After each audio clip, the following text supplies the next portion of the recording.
Samsung Galaxy S4.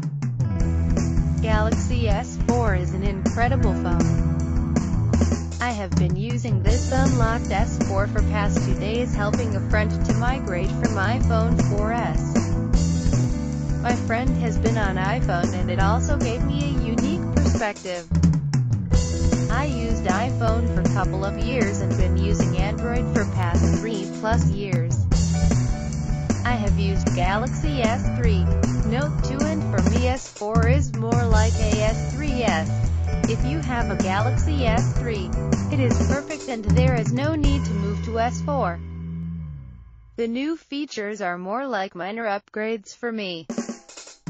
Just like Detroit rolls out new cars every year, phone manufacturers have found excellent way to make yearly upgrades. Battery came for almost a day. The video playback was crisp and my friend was amazed at the customization options. It is heaven for an iPhone user to come out of shackles and explores the wonderful world of Android. It sure sounds like it is for geeks, but Samsung has created a lot of ways to simplify and make it less intimidating.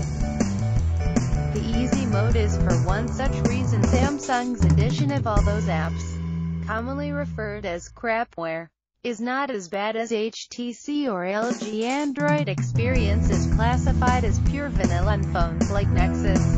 Vendors like Samsung have added a whole lot of extra programs.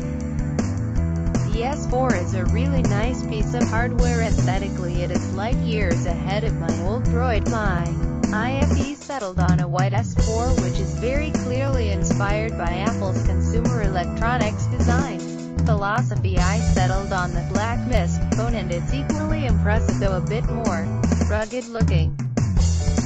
The screen is huge and incredibly clear, and comparing the S4 to the S2 Note, the phones aren't that different in terms of dimensions.